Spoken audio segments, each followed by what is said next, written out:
శ్రీ గురుభ్యో నమ. వ్యాస విరచిత శ్రీమద్భాగవతంలో దశమ స్కందంలో నేడు మనం 47వ అధ్యాయం ప్రారంభించుకుంటున్నాం.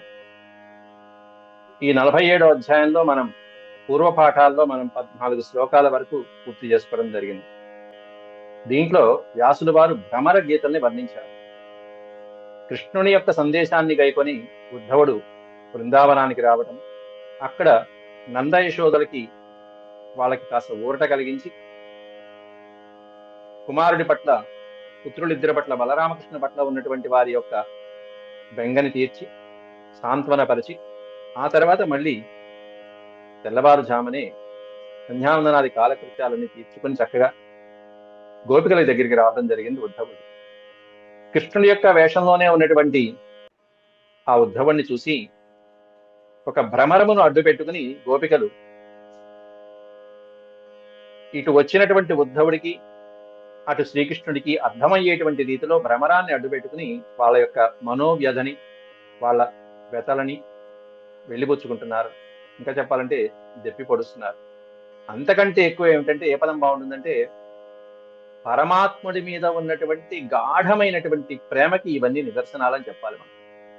ఎక్కడైతే ప్రేమ ఎక్కువ ఉంటుందో అక్కడ ఈ విధమైనటువంటి మనోవ్యధ ఆ పరమాత్ముడి పట్ల ఉంటుంది. ఇది గోపికల యొక్క భక్తికి తార్కాణమైనటువంటివి భ్రమర గీతలు అనేటువంటివి. శ్లోకాలు తక్కువే అయినా కూడా గాఢమైనటువంటి నిగూఢమైనటువంటి అర్థాన్ని స్ఫురింపజేస్తూ ఉంటాయి లోపల. అట్లాంటి శ్లోకాలు ఇవి. ముందుగా భగవత్ సంకీర్తనం చేసుకుని ఆ తర్వాత శ్లోకాలు ప్రవచనం ప్రారంభిస్తుంది. శుక్లాంబరధరం విష్ణుం శశివర్ణం చతుర్భుజం ప్రసన్నవదనం ధ్యాయేత్ సర్వవిఘ్నోపశాంతయే వ్యాసం వసిష్ఠనప్తారం శక్తేః పౌత్రమకల్మషం పరాశరాత్మజం వందే సుఖతాతం తపోనిధిం వ్యాసాయ విష్ణురూపాయ వ్యాసరూపాయ విష్ణవే నమో వై బ్రహ్మనిధయే వాసిష్ఠాయ నమో నమః. నారాయణం నమస్కృత్య నరం చైవ నరోత్తమం దేవీం సరస్వతీం వ్యాసం తతో జయముదీరయేత్.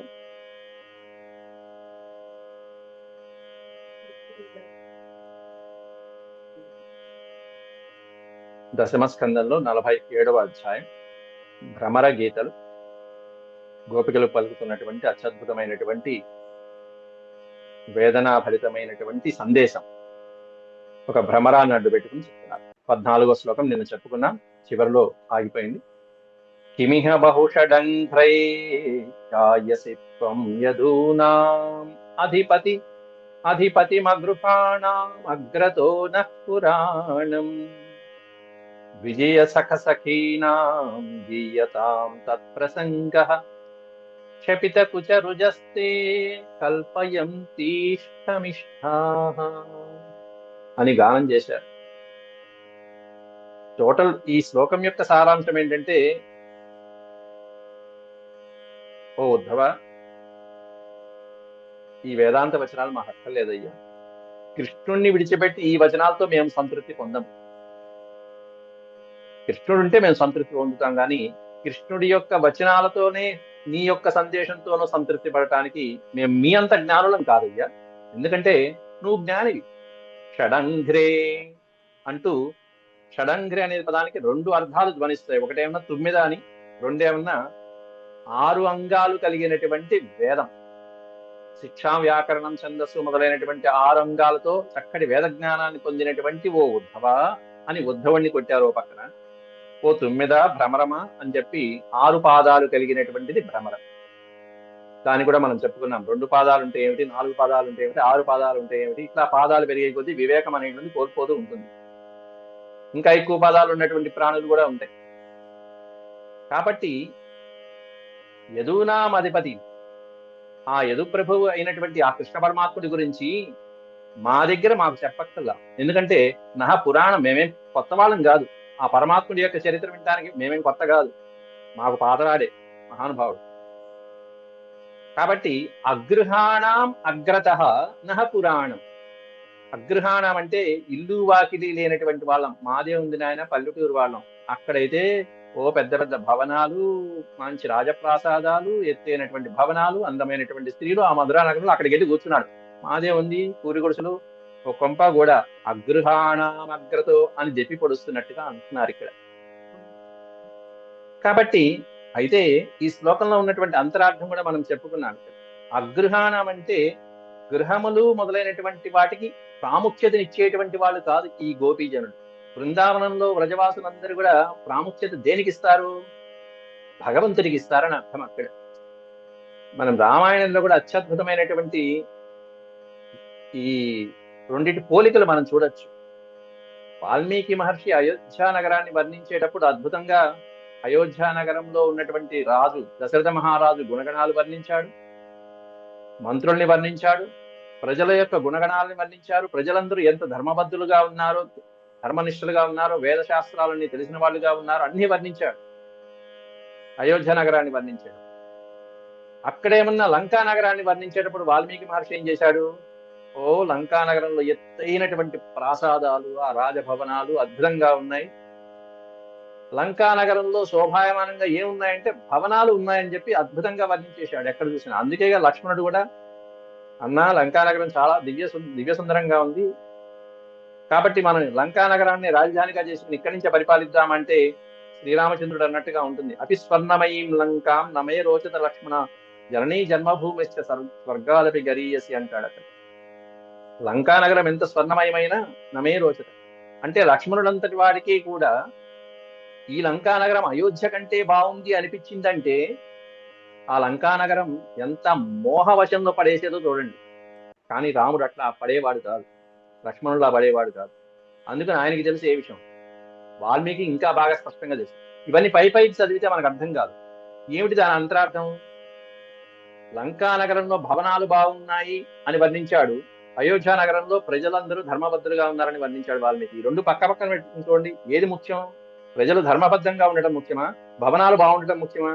అంటే మీ పెద్ద 3 అంతస్తులు 10 అంతస్తులు భవనం కట్టుకున్నారు, లోపల ఏమన్నా కుత్సితమైనటువంటి మనసులు కలిగినటువంటి ప్రజలందరూ మీ చుట్టూతా ఉన్నారు ఆ భవనంలో. కాబట్టి భవనం ముఖ్యమా, లోపల నీ చుట్టుపక్కల ఉన్నటువంటి 4 వ్యక్తులు మంచి మనస్సుతో నీ పక్కన నీ మంచిని కోరుతూ ఉండేటువంటి హితం కలిగినటువంటి ధర్మాత్ములైనటువంటి వాళ్ళు ఉండటం మంచిదా? భవనాలు ముఖ్యం కాదు, భవనం లోపల ఉండేటువంటి వ్యక్తుల యొక్క మనసులో మంచి భావన ముఖ్యం. మంచి భావన ముఖ్యం, భవనాలు ముఖ్యం కాదు. కాబట్టి అట్లా అందువలన రాముడు అది గ్రహించి లక్ష్మణ నాకు అక్కర్లేదు అయోధ్య. అందువల్ల వాల్మీకి మహర్షి ఎప్పుడు అక్కడ అయోధ్యలో వేదం రానటువంటి వాడు, లేకపోతే భగవంతుడిని నమ్మనటువంటి నాస్తికుడు మొదలైనటువంటి వాళ్ళని అయోధ్య నుంచి తరిమేశారు, తరిమి కొట్టారు జనాలు. అధర్మపరుని తరిమి కొట్టేశారు. అయోధ్యలో ఎక్కడో ఊరు బయట ఉన్నారంతే, అయోధ్యలో లేరు అట్లాంటి వాళ్ళు. ఇక్కడ ఉచితమైనటువంటి మందు, ఉచితమైనటువంటి మాంసము లంకా నగరంలో రావణాసుడు. ఎందుకంటే వాడికి చక్కటి ఆస్తి ఉంది, అన్ని కొల్లగొట్టుకొచ్చినటువంటివే, వాడి కష్టార్జితం ఏమీ లేదు రావణాసుడికి, అన్ని కొల్లగొట్టుకొచ్చినాయి.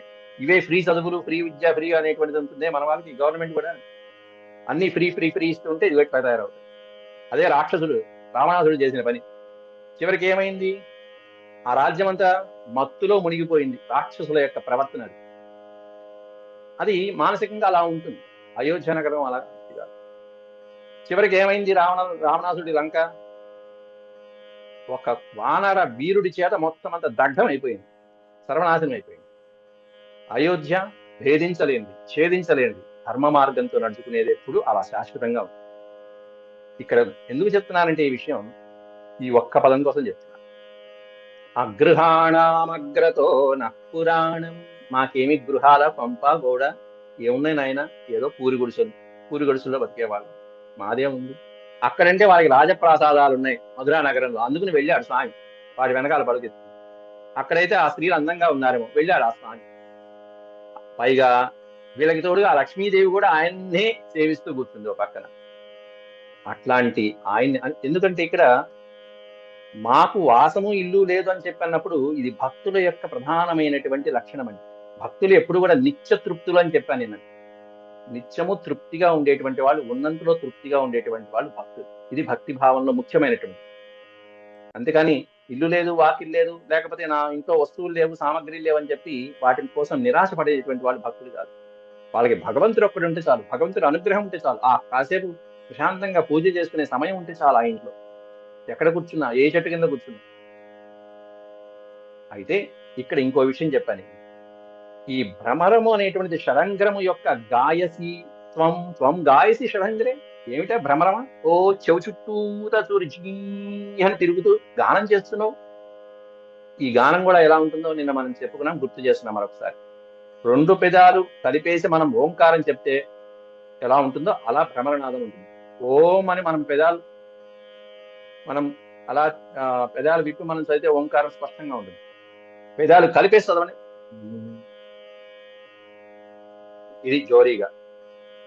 ఆ చప్పుడు ఆ ఓంకారనాదం, ఓంకారం అంటే వేద మంత్రాలకు బీజాక్షరం. అట్లాంటి ఓంకారనాదాన్ని, ప్రణవనాదాన్ని చెప్పేటువంటి ఓ షడంగ్రే, ఓ తుమ్మిద అని ఒక అర్థం. రెండోది ఏంటంటే అటువంటి ఓంకారంతో కూడినటువంటి ఆ పరమ పురుషుణ్ణి, ఆ వేద పురుషుణ్ణి కీర్తించేటువంటి ఓ వేద పురుషుడైనటువంటి అనుచరుడా, ఓ ఉద్ధవ.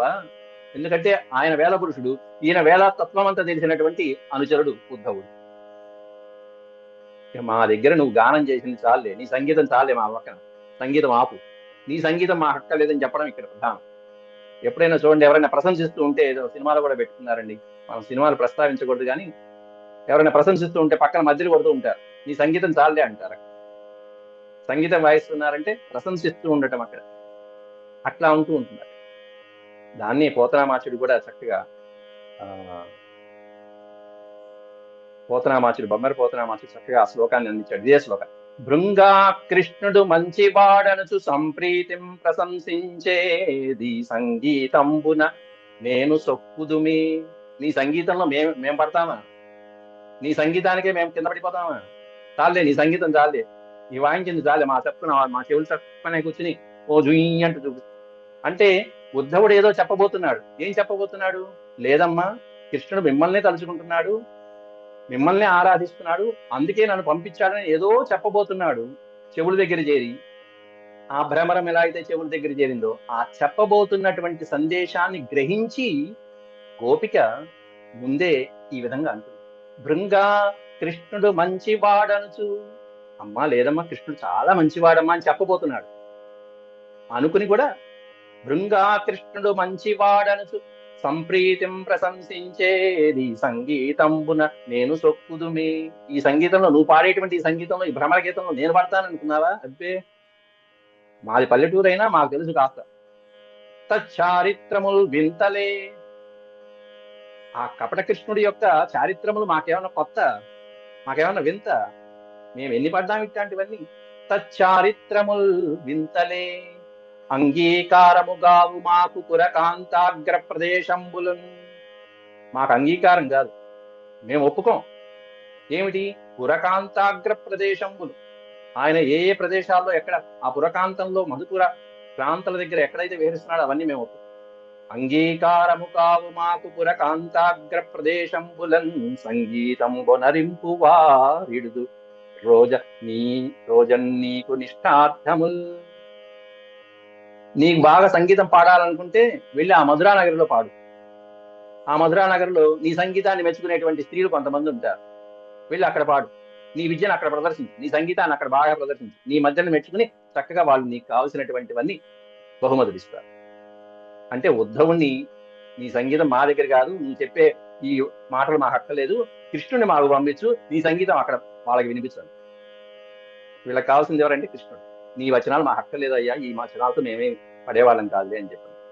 కాబట్టి కృష్ణుడిని విడిచి మేము ఉండలేము, నీ వేదాంత వాక్యాలు మా హక్కలేదు కృష్ణ ఉద్ధవ. ఎందుకంటే వేదాంత వాక్యాలు అంటే షడంగరుడు కాబట్టి, వేదాంతమైనటువంటి వచనాలు పలకగలిగినటువంటి వాడు కాబట్టి అని చెప్పి 14వ శ్లోకం యొక్క భావం నిన్న కొంత చెప్పుకున్నాం. చివరిలో చెప్పవలసింది మధ్యలో ఉందని మళ్ళీ పూర్తి చేశాను ఇప్పుడు. ఆ తర్వాత కృష్ణుణ్ణి ఇష్టపడినటువంటి వాళ్ళు ఎవరుంటారమ్మా? ఆ పరమాత్మని ఇష్టపడినటువంటి వాళ్ళు ఎవరుంటారు? సాక్షాత్తు లక్ష్మీదేవే ఆయన్ని విడిచిపెట్టకుండా సేవిస్తుందే. అట్లాంటి కృష్ణుణ్ణి పట్టుకుని ఉత్తమ శ్లోకుడు అంటారా? అసలు ఆ శబ్దం వాడచ్చా ఆయనకి? ఎంత తప్పది అంటున్నారు గోపికలు ఈ 15వ శ్లోకంలో, రాబోయే శ్లోకంలో. ఉత్తమ శ్లోకుడు అంటే గొప్పగా కీర్తించబడేటువంటి వాడు, పుణ్యాత్ముడు అని అర్థం.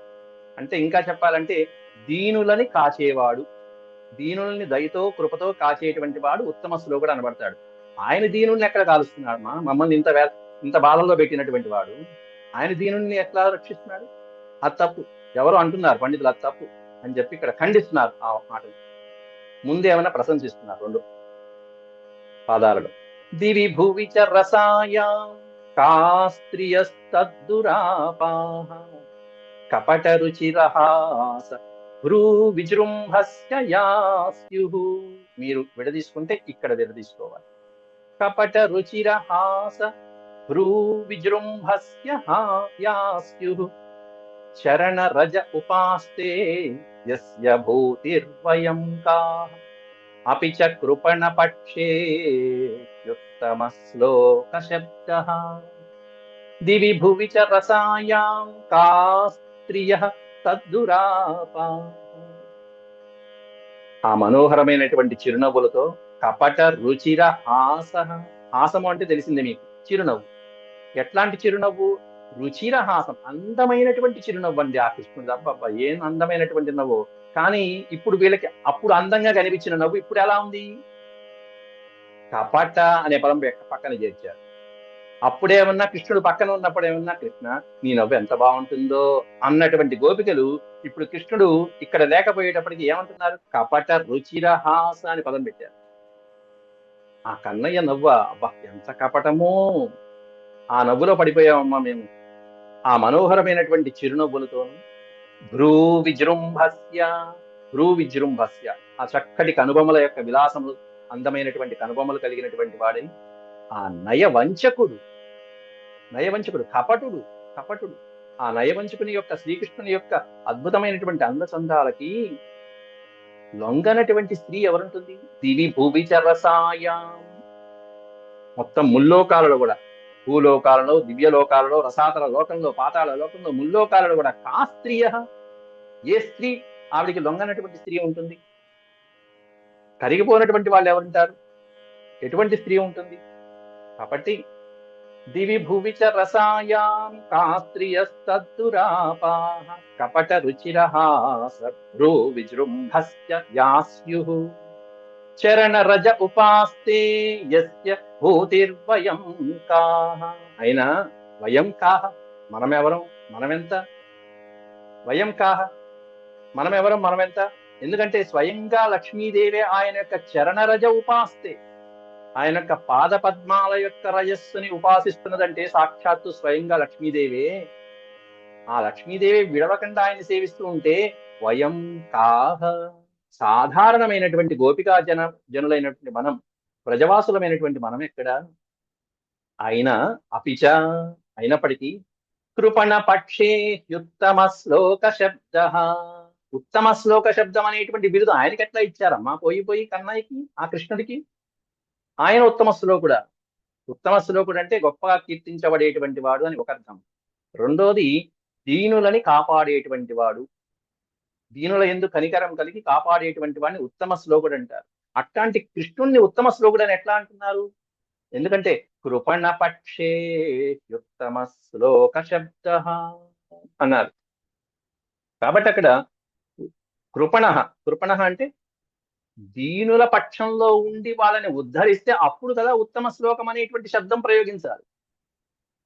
కానీ మమ్మల్ని ఉద్ధరించి ఆనందింపజేసి చివరికి మమ్మల్ని విడిచిపెట్టి వెళ్ళిపోయినటువంటి ఆ కృష్ణుడు కపటుడవుతాడు గాని, మోసగాడవుతాడు గాని, నయ వంచకుడు అవుతాడు గాని ఉత్తమ శ్లోకుడు అంటే అట్లా అంటారు పండితులు. ఉత్తమ శ్లోకుడు ఎట్లా అవుతాడు అని చెప్పి గోపికలు వాళ్ళ బాధని ఒక భ్రమరాన్ని అడ్డు పెట్టుకుని చక్కగా భ్రమర గీతలు అనేటువంటి దాంట్లో ఎట్లా ఉద్ధవుడికి ఉపదేశిస్తున్నారు చూడండి. ఇందులో అద్భుతమైనటువంటి ఆ కృష్ణుని అపార్థం చేసుకోవద్దు అనేటువంటి చెప్పబోతున్నాడు పాపం ఇక్కడ. కృష్ణుని ఏం అపార్థం చేసుకోవద్దు, ఆయన చిత్తం అంతా సదా మీ పట్లే ఉందని ఉద్ధవుడు ఏదో చెప్పబోతున్నాడు.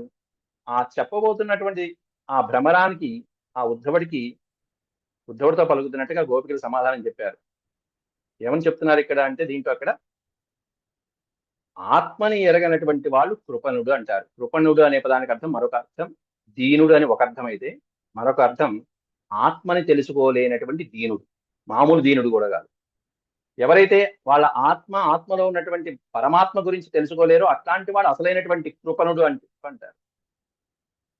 పండితులు ఏమన్నా ఆ కృష్ణుడిని ఉత్తమ శ్లోకుడు అంటున్నారు ఓ పక్కన, కృష్ణుడు ఏమన్నా ఇక్కడ ఈ కృపణులు ఏమన్నా కృష్ణుని తమ ఆత్మ కంటే అన్యంగా భావిస్తున్నారు. అన్యులు అంటేనండి ద్వైతం, మేము వేరు కృష్ణుడు వేరు అని భావించేటువంటి వాళ్ళు కృపణులు అంటారు. వాళ్ళ ఆత్మలో ఉన్నటువంటి పరమాత్మను తెలుసుకోలేక పరమాత్మ ఎక్కడో ఉన్నారని తెలుసుకునేటువంటి వాళ్ళు కృపణులు, ద్వైత భావంలో ఉండేటువంటి వాళ్ళు, ద్వైత భావం, అట్లాంటి వాళ్ళు కృపణులు. అందుచేత ఆ కృపణులు గాని, అయితే ఇక్కడ గోపికలు అట్లాంటి కృపణులు కాదు. ఎట్లాంటి వాళ్ళు గోపికలు? ఆ కృష్ణుణ్ణి సదా వాళ్ళ యొక్క అంతరాత్మలోనే నిలుపుకుని, పైగా బంధువుల్ని వదిలిపెట్టి, భర్తల్ని వదిలిపెట్టి, పిల్లల్ని, తల్లిదండ్రుల్ని, అందరిని, అత్తమామల్ని, ఇల్లు కొంప గోడు అన్ని వదిలేసి సర్వము పరమాత్ముడే మాకు అని చెప్పి అంతరాత్మలో పరమాత్ముని నింపుకున్నటువంటి వాళ్ళు, అంతరాత్మ దృక్కుగా తెలిసినటువంటి వాళ్ళు కాబట్టి గోపికలు. ఈ గోపికా గీతంలో మనకి ద్వైతం అనేది స్ఫురించదు, అద్వైతం స్ఫురిస్తుంది. అంటే అద్వైతం క్షుణ్ణంగా తెలిసినటువంటి వాళ్ళు ఎవరంటే గోపికలు. ద్వైతాన్ని అనుసరించేటువంటిది ఎవరంటే కృపణులు. ఆ కృపణుల పక్షంలో ఉంటాడు కృష్ణ పరమాత్మ. ఆ కృపణుల పక్షంలో ఉండి వాళ్ళని ఉద్ధరించి అద్వైతంలోకి తీసుకొచ్చేటువంటిది పరమాత్మ యొక్క బాధ్యత. అంటే కృష్ణ పరమాత్ముడు చేసేటువంటి పని అది. అన్యమంటూ ఎరగనటువంటి భక్తి అటువంటి గోపికల చెంత ఈ విధంగా ఉంటే, అంటే ఎట్లాంటి భక్తి ఉంది గోపికలకి అంటే అనన్యమైనటువంటి ప్రేమ భక్తి, అనన్యమైన ఎరుగనటి అన్యుల్ని ఎవరిని తెలియనటువంటి అద్భుతమైనటువంటి భక్తి, అదే అద్వైతమైనటువంటి భక్తి. అట్లాంటి గోపికల దగ్గర, అద్వైత విషయాలన్నీ తెలిసినటువంటి గోపికల దగ్గర నీరసంగా పలిగేటువంటి ఈ ఉద్ధవుడి యొక్క తత్వోపదేశాలు ఏం పనికొస్తాయండి? ఎందుకయ్యా నీ సంగీతం మాకు? నీ సంగీతం ఓ భ్రమరలాగా చెవుల దగ్గరకు వచ్చి ఓ జోరీగలాగా పాడుతున్నావు, సంగీతం కొడుతున్నావు, నీ ఉపదేశాలు మాకెందుకయ్యా, వెళ్ళి రావయ్యా, వెళ్ళిపో అంటూ ఉద్ధవుణ్ణి తరిమి కొట్టేట్టున్నారు గోపికలు. వచ్చినటువంటి ఉద్ధవుణ్ణి అంటే ఉద్ధవుడు ఏదో పలకబోతున్నాడు, ఆ చెప్పబోయేటువంటిది కూడా అర్థం చేసుకుని గోపికలు నీ తత్వము నీ ఉపదేశాలు చాలేవయ్యా, ఇక ఇవన్నీ మాకు రుచించవు. ఎందుకంటే ఆ పరమాత్ముణ్ణి అద్వైత సిద్ధాంతంగా ప్రతిపాదించుకుని లోపల మనస్సులో అలా నిగూఢంగా స్థిరపరుచుకున్నటువంటి వాళ్ళం మేము. నీ సందేశాలు అక్కడ పంపిస్తే కృష్ణుడిని పంపించు, లేకపోతే వెళ్ళి నీ సంగీతం అంతా ఆ మధురాపుర స్త్రీల దగ్గర అక్కడ పాడుకోపో అని చెప్పన్నట్టుగా ఇండైరెక్ట్ గా చెంప మీద చెల్లుమని కొడుతున్నట్టుగా ఉన్నాయి ఈ పద్యాలన్నీ కూడా, శ్లోకాలన్నీ అద్భుతంగా.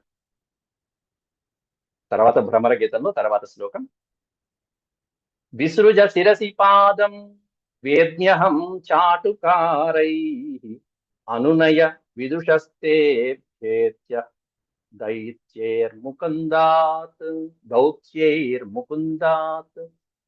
స్వకృత ఇహ విసృష్టా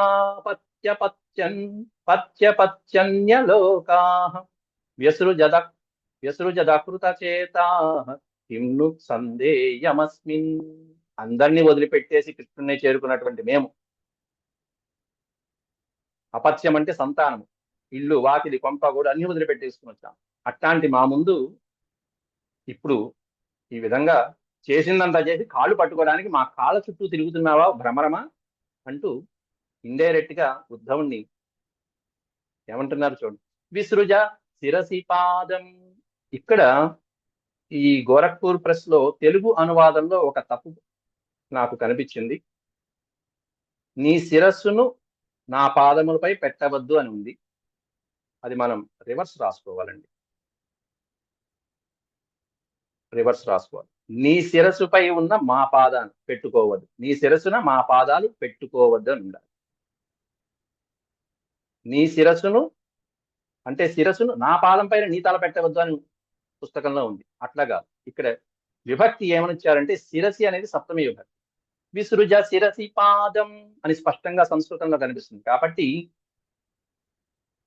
నీ శిరస్సున మా పాదాలు పెట్టుకుంటున్నావేమో, మా పాదాలు నీ శిరస్సును పెట్టుకోవద్దయ్యా అని ఉద్ధవుడికి చెప్తున్నారు. ఎందుకంటే ఆ భ్రమరము ఇప్పటిదాకా చెవి చుట్టూతా తిరిగినటువంటి భ్రమరము, గోపిక చెవి చుట్టూతా తిరిగింది, అక్కడేదో సంగీతం చేయబోయింది, వీడు తిట్టారు, చాలేపో అని చెప్పి కేకలేశారు. చివరికి ఏమైంది, ఆ భ్రమరం చెవుల దగ్గర వదిలిపెట్టేసి కాళ్ళ దగ్గరకు వచ్చి కాళ్ళ చుట్టూతో తిరుగుతున్నది. ఆ పాదాల చుట్టూతో తిరుగుతుంటే ఇప్పుడు గోపికలు ఇప్పుడు పాదాలు పట్టుకుంటున్నావా, ఏం ప్రయోజనం చెప్పు అని ఇది కృష్ణుడికి కొట్టేటువంటి శ్లోకం. అంటే వచ్చి తర్వాత కాళ్ళు పట్టుకుంటావేమో, అవేం చల్లదు, మేము రానియం. విసృజ శిరసి పాదం వేద్యహం చాటుకారై. అహం వేద్మి, మాకు తెలుసులే నీ వేషాలన్నీ మాకు తెలుసులే, నీ శిరస్సు నీ శిరస్సు పైన మా పాదాలు పెట్టుకోవద్దు, మా పాదాలు విడిచిపెట్టు. నీ యొక్క మోసకారితనం అంతా కూడా మా అందరికీ తెలుసు, నువ్వు చేసేటువంటి పనులన్నీ మాకు తెలుసు. ఈ ఝుంకారం చేత పాదాల చుట్టూ తిరుగుతున్నావు. కాబట్టి ఓ భ్రమరమ, వినయంగా అనునయపూర్వకంగా తీయటి మాటలతో నువ్వేదో మమ్మల్ని ఏదో మెప్పిద్దామని చెప్పేసి పాదాల దగ్గర పెట్టుకు తిరుగుతున్నావేమో, మేము క్షమించేది లేదు. నువ్వు ఎంత అర్థించినా ఎంత ప్రార్థించినా కూడా క్షమించడం అనేటువంటిది ఉండదు. ఏదో చాకచక్యం కలవాడుగా ఏదో నీ యొక్క ఈ దౌత్య కార్యాన్ని నెరవేరుద్దాం అనుకుంటున్నావేమో. ఈ దౌత్యం అంతా నువ్వు ఎక్కడ నేర్చుకున్నావు? రాయబారం దౌత్యం అంటే ఒక దూత చేసేటువంటి కార్యాన్ని దౌత్యం అంట. దూత కార్యం దౌత్యం. ఎక్కడ నేర్చుకున్నావు? పక్కనే ఇచ్చాడు, దౌత్యేర్ ముకుందాత్. ఆ కృష్ణ పరమాత్ముడు చెప్పి పంపించాడు కదా నీకు, ఏమేం మాట్లాడాలో ఎలా మాట్లాడాలో చక్కగా అంత అద్భుతంగా శిక్షణ ఇచ్చి పంపించాడు. ముకుందా దౌత్యం అనునయ విదుషే, అనునయ విదుషస్తేభ్యేత్య.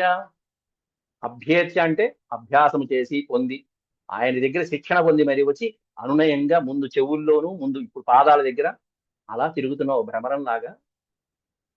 కృష్ణుడి వలె నువ్వు కూడా నమ్మకస్తుడివి కానే కాదు. కృష్ణుడు నమ్మకస్తుడు కాదు, మమ్మల్ని వంచి వెళ్ళిపోయాడు. చక్కగా బృందావనంలో తిరిగాడు, ఇప్పుడు ఏమన్నా మధురాపురంలో ఆ పట్టణ వాసుల దగ్గరికి వెళ్ళిపోయాడు. అనునయ విదుషస్తేభ్యేత్య దైత్యేర్ముకుందాత్ స్వకృత ఇహ విసృష్టాపత్యపత్యలోకా. కాబట్టి ఈ విద్యనంతా నువ్వు కృష్ణుడి దగ్గర బాగా నేర్చుకుని వచ్చినట్టుగా కనిపిస్తూనే ఉంది, మేము కనుక్కున్నాంలే. కానీ మేము ఎట్లాంటి వాళ్ళమంటే, మేము మా అత్తలని, పిల్లలని, ఇతర బంధువులని, ఇళ్ళని, వాకిళ్ళని, లోక మర్యాదలను కూడా పట్టించుకోకుండా వాళ్ళు ఆపుతున్నా కూడా వదిలేసి మరి కృష్ణుడే సర్వస్వం అని చెప్పి భావించి మేము ఆయన్ని చేరుకున్నామే, పరమాత్మని చేరుకున్నామే. అట్లాంటి మమ్మల్ని వదిలేసి వెళ్ళిపోయాడు, ఇది న్యాయమా? నువ్వే చెప్పు. అట్లాంటి ఆయన చేరుకున్నాం, మేము ఆ పరమాత్మనే చేరుకున్నాం. ఆయన మాత్రం ఎట్లా ఉన్నాడు? మా పట్ల ఏమాత్రం కృతజ్ఞత అనేటువంటిది చూపించట్లేదు, మమ్మల్ని త్యజించి వెళ్ళిపోయాడు.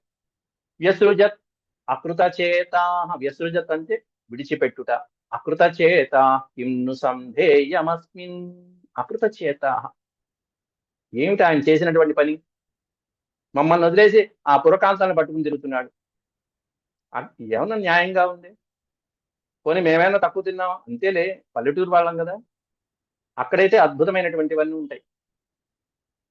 కాంచన రత్న సంఘటిత సౌధంబులే మా కుటీరంబులు మాధవునకు. ఆ మాధవుడికి, కృష్ణుడికి మా కుటీరాలు ఏం నచ్చుతాయిలే, మా పాకలు, పల్లెటూరు పాకలు ఏం నచ్చుతాయిలే. అవేమన్నా రత్న సంఘటితమైనటువంటి సౌధాల, భవనాల? మధురాపురంలో అయితే భవనాలు ఉంటాయి, రాజప్రాసాదాలు ఉంటాయి. కాంచన బంగారంతో నిర్మితమైనటువంటి స్తంభాలతో నిండినటువంటి మనురత్న వజ్ర వైఢూర్యాలతో నిండిన భవనాలు ఉంటాయి. మావే ఉందమ్మా పర్ణశాలలు, కుటీరాలు. కాంచన రత్న సంఘటిత సౌధంబులే మా కుటీరంబులు మాధవునకు.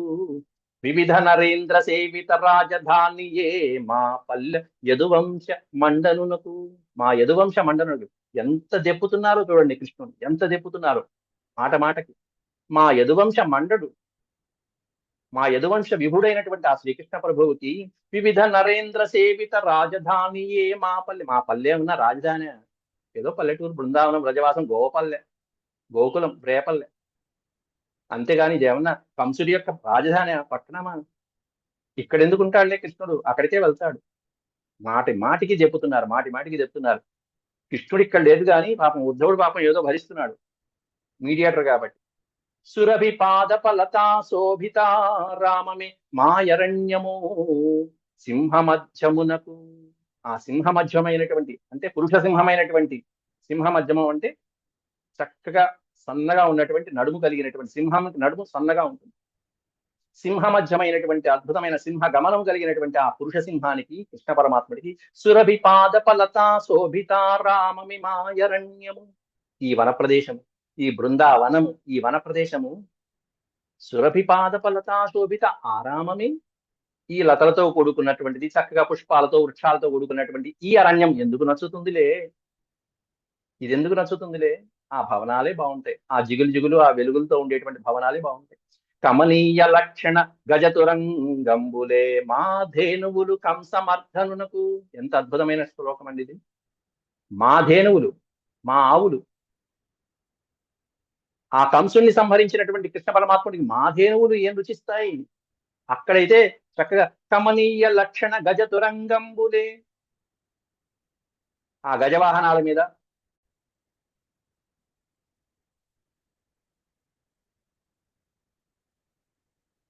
ఆపారు, సమయం అయిపోతున్నది. కాబట్టి అక్కడ ఈ శ్లోకంలో అద్భుతంగా వర్ణించారు. అక్కడ అయితే చతురంగ బలాలు ఉంటాయి, గజబలము, రథాలు, ఆ ఏనుగుల మీద, ఏనుగు అంబారీల మీద, రథాల మీద చక్కగా ఊరేగేటువంటి అనేక సదుపాయాలు ఉన్నటువంటి ఆ ప్రదేశంలో ఆ కృష్ణుడికి మా ఆవులు, మా ధేనువులు, మా వత్సలు, మా దూడలు ఏం రుచిస్తాయిలే? రూప విభ్రమ నైపుణ రూఢులైన మగువలమే మేము మన్మథ మన్మధునకు. ఆ మన్మథాకారుడైనటువంటి మన్మధుడికి, అంటే మన్మధుడిని మించిన మన్మధుడు ఎవరయ్యా అంటే శ్రీహరి. మన్మథ మన్మధునకు రూప విభ్రమ నైపుణ రూఢులైన మగువలమే మేము. మేమేదో పల్లెటూరు వాళ్ళం, మాకేమన్నా అలంకారాలా, లేకపోతే ఏమన్నా వికారాలా? వాళ్ళలాగా వాళ్ళు చేసుకునేటువంటి అనేకమైనటువంటివి ఏవైతే ఉంటాయి అవి మాకెక్కడ ఉంటాయి? అనేక రూప విభ్రమాలు మాకెక్కడ ఉంటాయి?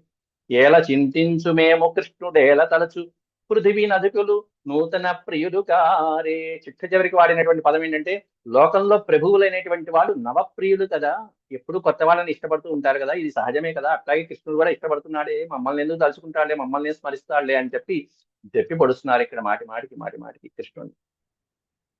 ఇంత ఆడిపోసుకుంటున్నారు చూడండి పాపం అమాయకుడైనటువంటి కృష్ణుడిని, ఆ చిన్ని కృష్ణుడిని. గోపికలు ఎంత ఆడిపోసుకుంటున్నారు, ఎంత దెప్పుతున్నారు. ఏది కొన్నాళ్ళు ఇక్కడ లేకపోయేటప్పటికి. కానీ ఎంత ప్రేమ ఉంటే ఇట్లాంటి మాటలు వస్తాయండి ఆ ప్రియుడి పట్ల. ఎంత ప్రేమ ఉంటే వాళ్ళకి మనసులో ఆ కృష్ణుని ఎంత నిలుపుకుంటే వాళ్ళకి అంత ప్రేమ ఉంటుంది. అది అర్థం చేసుకోవాలి మనం. ఆ తర్వాత 16 శ్లోకం అయింది మనకి. నేటితో 17 శ్లోకం నుంచి రేపు ప్రారంభించుకుందాం. అంతవరకు సెలవు. ఓం శాంతి శాంతి శాంతి. యదక్షరపద భ్రష్టం మాత్రాహీనం చ యద్భవేత్ తత్సర్వం క్షమ్యతాం దేవ. నారాయణ నమోస్తుతే. సర్వం శ్రీకృష్ణార్పణమస్తు. హరి ఓం. శ్రీకృష్ణార్పణమస్తు.